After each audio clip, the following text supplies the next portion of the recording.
Good morning and welcome to my tutelage, where we take our education seriously, ourselves lightly, and our coffee with a healthy splash of almond milk. My name is Madeline. I'm a tutor, although I do moonlight as a reader. My tongue is often in my cheek, and my bookmark is currently in this book of fairy tales.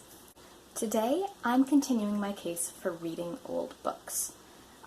If you haven't started already, I'm challenging you this summer to read one old book that is at least 10 times your age. So if you are 12 years old, your book should be 120 years old and written before 1901.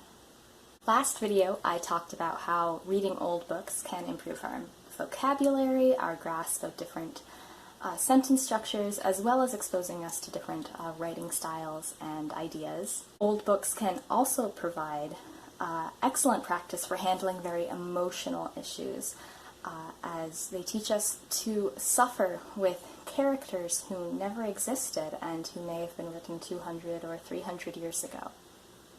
Reading helps us improve empathy. It helps us try on somebody else's cares and worries for a while, and hopefully we will read in such a way that this increased empathy won't just apply to the people on the page. It will help us view the people around us with greater sympathy and understanding. To that end, we should read books written by people who don't look just like us, and we should also read books by people who don't think just like we do. There's nothing wrong with reading recently published works. I love to read new novels. I also really love beta reading for new authors and ARC reading. That's very fun.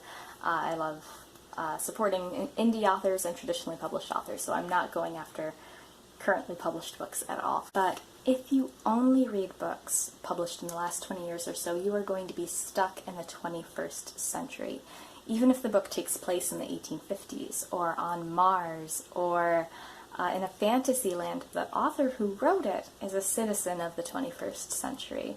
I'd hazard a bet that they are also a citizen of America. I'd hazard that they are a college graduate, and that their first and possibly only language is English. All of which can create quite an echo chamber of issues, ideals, and themes. And even if the author is very imaginative, this can still be a problem. So there have been over 50 centuries of recorded history. We shouldn't just hyper-focus on ours in what we read.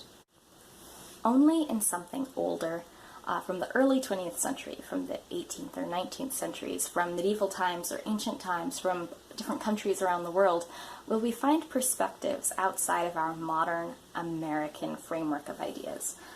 There are many things that we take for granted that earlier generations just didn't even think about. In some ways, we are stronger than past generations, and in some ways we are weaker.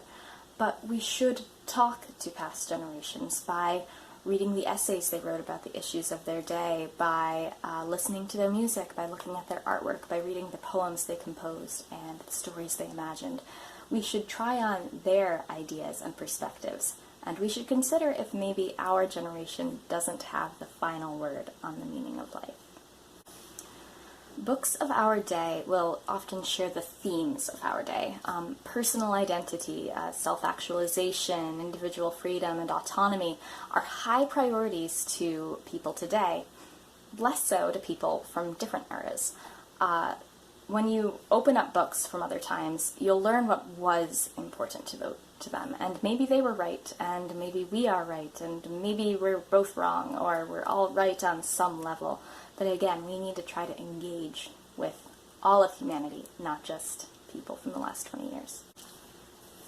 When you learn someone else's perspective, you're never obligated to change your mind, but you should broaden your views to allow for other perspectives. This is what empathy does. It broadens our views. It makes us less immediately dismissive of other people's voices.